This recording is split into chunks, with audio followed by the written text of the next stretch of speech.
Welcome to Wingspan's third episode of Campaign Corner. This week, we are highlighting candidates that are running for county commissioner. There are 6 candidates, 3 Republicans and 3 Democrats, fighting for 3 spots on the New Hanover County Board. We first spoke with Rob Zappel, a current county commissioner, about his role in local government. Commissioner Zappel, can you give me a little overview of the Board of Commissioners? What exactly is it that the board does? Thanks, Xander. Thanks for having me here today. Board of Commissioners sits as a commission. There are 5 commissioners that are elected at large throughout the entire New Hanover County. New Hanover County, of course, is the second smallest county in the state of North Carolina, but we're the third most densely populated. So we've got a lot of people in a small area there. There are 5 jurisdictions in New Hanover County. That's the city of Wilmington, Curie Beach, Carolina Beach, Wrightsville Beach, and the unincorporated portions of New Hanover County. So when you look at it on a map, you see we have 199 square miles of New Hanover County. About 50% of that, or about 100 square miles of that's the city of Wilmington. But the commissioners oversee the entire landmass that's there.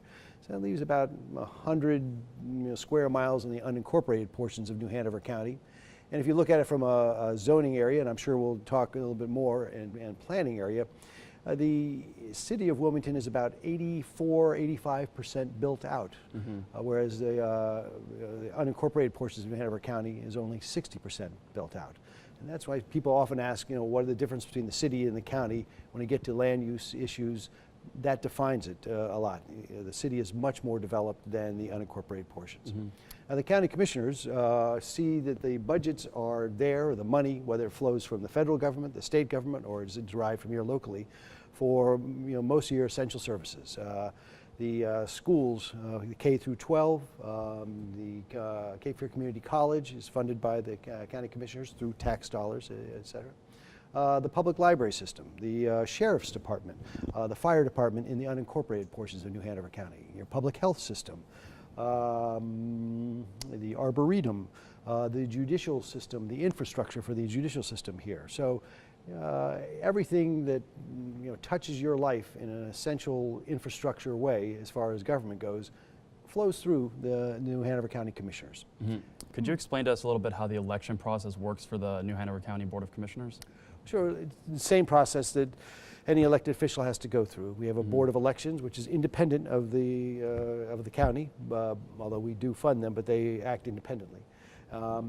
And they're an extension of the state, and on every term, in this case the county commissioners has a 4-year term, and they're staggered, so that as in this election cycle there are 3 county commissioners running and 2 that are not. I'm in the middle of my term right now, so I'm not running in this cycle. So every 2 years you have either 2 or 3 county commissioners up for election.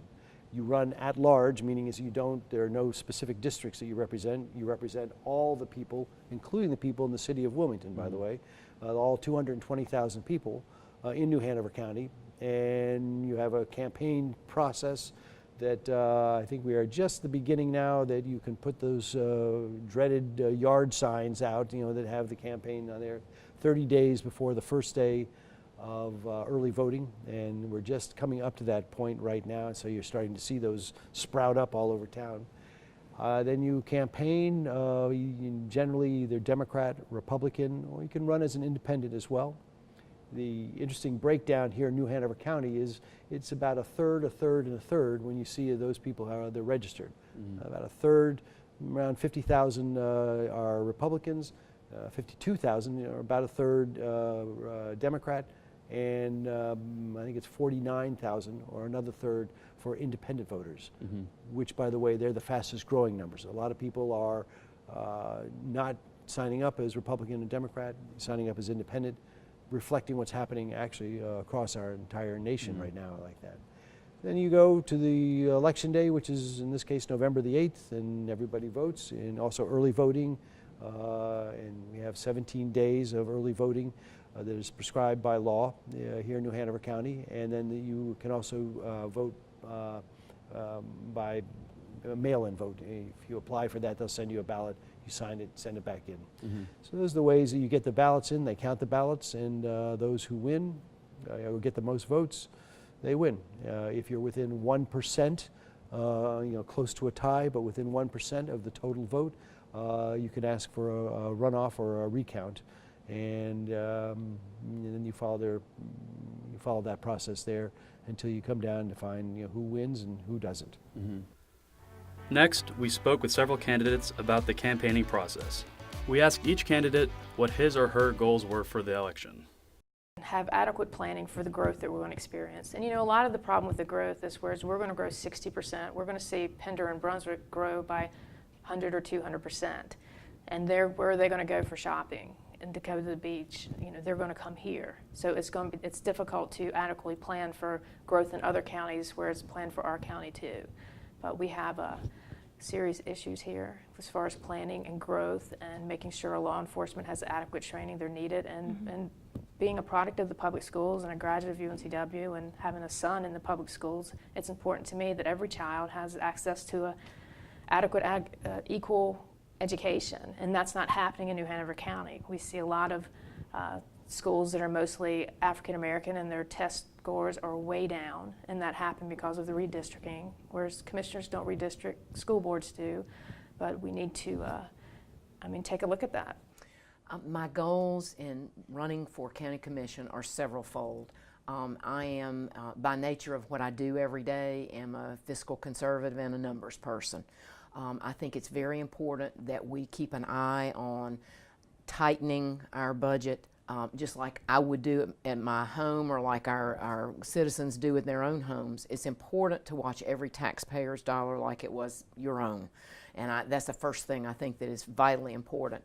We unfortunately can't do everything for everyone, but we certainly do need to have ourselves in a position where that we can make sure that we have enough money to have good schools and to keep us safe. That's what our citizens want more than anything.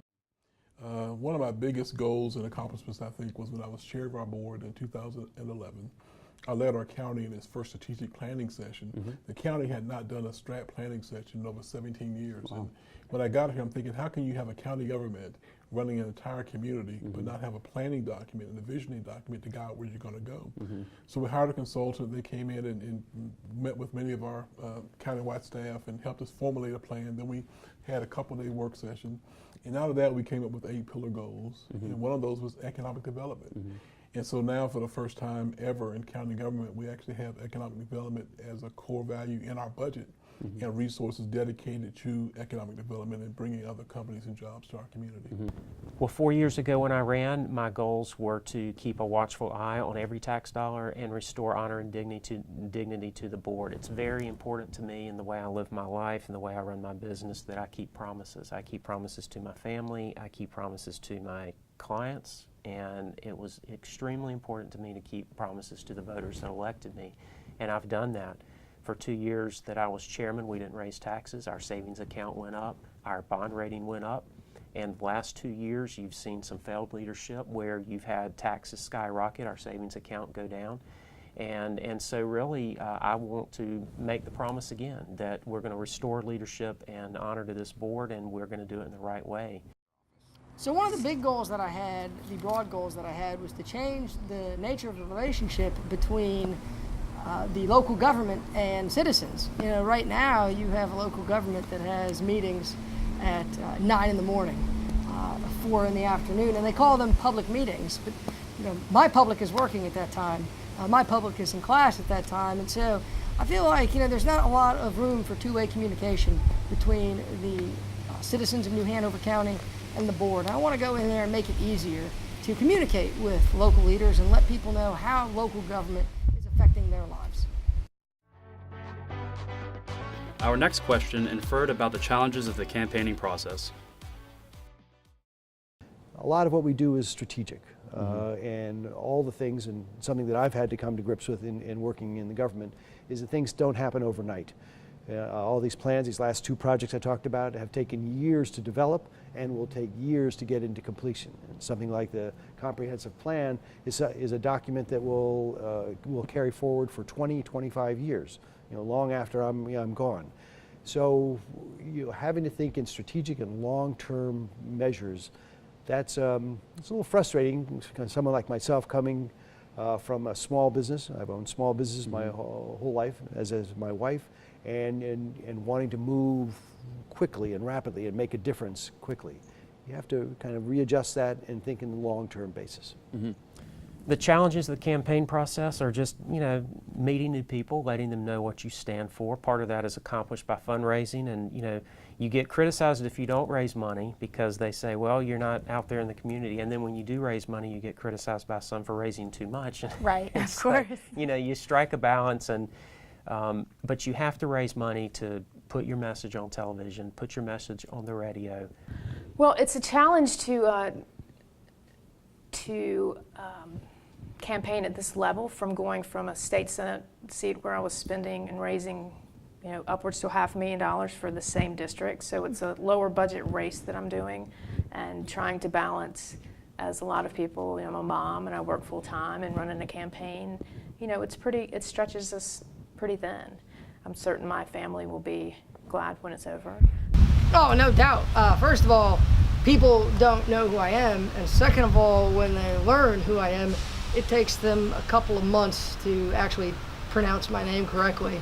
It's Bollier, but if you look at it, in the Army, my nickname was Vowels. Right. You wear a name tape, and there's just a bunch of vowels, and they didn't want to bother pronouncing it. So, every candidate has their own liabilities. Every first-time candidate sort of has to learn the nature of politics, and so I've taken a few lumps, but that specific challenge of just people not knowing who you are and not knowing the office you're running for is something I've had to work hard to overcome, and I think I've done that in some pretty neat ways. And I believe that the challenges of campaigning at any level has to be the stamina that you keep up, and taking care of yourself physically and mentally and everything else. And for me, I run my own business. I manage as much money as most community banks, and I do it pretty much by myself, and so that doesn't stop. I help 150 families every day with their financial issues, and so that, of course, comes first, and then the campaigning comes second. Yard signs. As a candidate, you learn quickly that yard signs are the bane of your existence. They're necessary for name identification and name recognition, out throughout the county. So they're a necessary evil part of the process. Next, Wingspan asked each candidate about their stance on the recent voter ID law. Now that it's been repealed by the federal government, I think it's going to enhance turnout. I think that people were getting prepared, getting their IDs. It's unfortunate that the Fourth Circuit Court of Appeals said that our General Assembly, with surgical precision, were trying to target African Americans to disenfranchise them from the voting process. And fortunately, those folks at that level recognized that and struck down that law. And to me, the right to vote is something that many people have fought and died for. When you think about the civil rights movement, that is far removed from where we are now in a sense, but there's so many that lost their lives that we all can have the right to vote. The fact that women didn't always have the right to vote. And so I want to make sure that everyone has access to this great thing that makes our country a democracy. I think they were designed to keep people away from the polls, and I have no problem saying that. I don't think we should mince words when we don't need to. I don't think they're going to have that effect. I think they're going to have the opposite effect. When people feel, whether they're right or not, when they feel as if their right to vote, or any right, is threatened, they react. And I think we're going to see an increase in turnout here in New Hanover County. I don't think it'll affect it. I mean, people that are going to vote are going to vote. That law was passed at the statewide level. I think it was the right law. I'm disappointed that it was overturned. But in this day and age, with technology the way it is, there should be a basic expectation that when you're exercising the most fundamental rights we have as American citizens, you ought to be able to prove who you are. It's pretty simple. And it's disappointing that it was overturned. But regardless, I don't think it's going to affect who's going to show up to vote. People are going to be motivated or not motivated, as the case may be, and they're going to show up or they're not. Where it's a double-sided coin here. We live in a world where there's not much anymore that you don't have to show an ID for. So I get that. But by the same token, we also get so frustrated as citizens that we have such low voter turnout. I mean, this is all about getting people excited and interested in exercising their right to vote. And so whatever we can do to encourage that, whether it's longer voting hours or not necessarily requiring a photo ID, although I see both sides of that issue, I think we should do whatever we can to encourage people to vote. It's one of the most important things that people can do that affects their lives, whether they realize it or not. Well, fortunately, the court said that what the General Assembly did was wrong. And what will affect is that the Republicans are still not allowing things like voting after 5 o'clock when people get off work for early voting. You know, it's like from 9 to 5, and there's no Sunday voting, which really hurts the black community because it's a big part of the community to go to church and let's get on the vans and go vote. But you know, we're going to get past that, and we're going to have the vans running on Saturday too. And I think anything you do to try and disenfranchise voters is just wrong.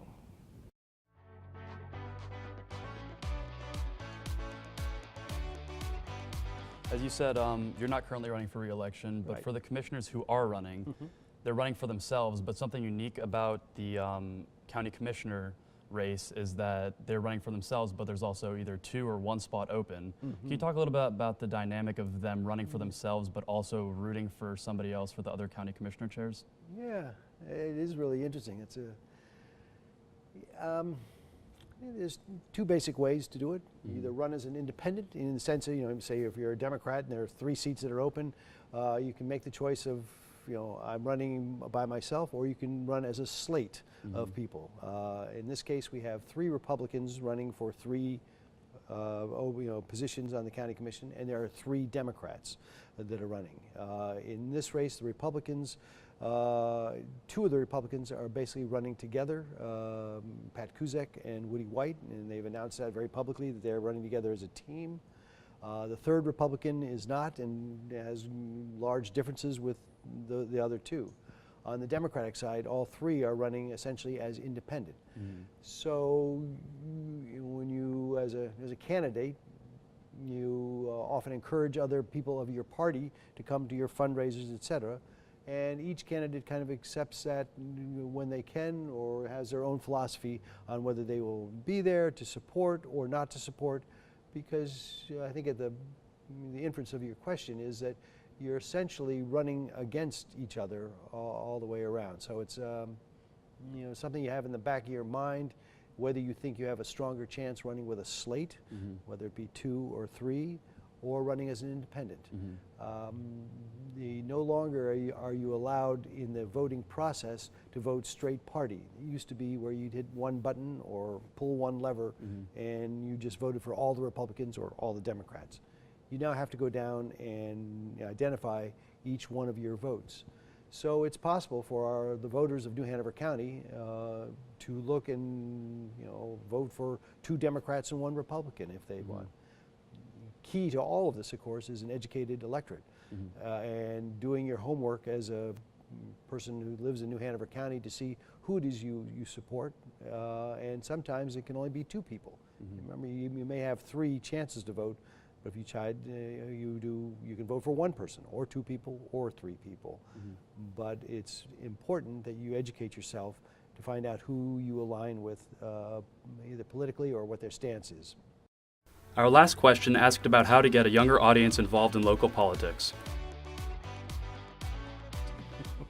Since now that's a little bit of a, Yeah, well, one way is for the Board of Elections in Raleigh to open up and allow early voting sites on our campuses and universities. I thought that was a poor decision to eliminate that here locally at UNCW. It's very popular back in the 2012, which is the last time we had it. And really encourage our younger people at a young age to get in the habit, essentially, of being involved and actually voting. Wow. I know that from our I just got back from Richmond, Virginia, and their community has really engaged the millennials in everything that they do, from their marketing to their Chamber of Commerce to their boards and committees. they have really made an effort to engage the millennials, recognizing that they're not just the leaders of tomorrow, they are the leaders of today. They have creative minds, and it's so important we embrace everyone. And just coming back off of that trip, my goal is to find ways to do just that, to bring more of the younger people into the fold. To me, it's vitally important to get different views and different thought processes, but to see how progressive Richmond was and what they're doing with their arts and entertainment and promoting jobs and those kind of things, recognizing the need to address poverty.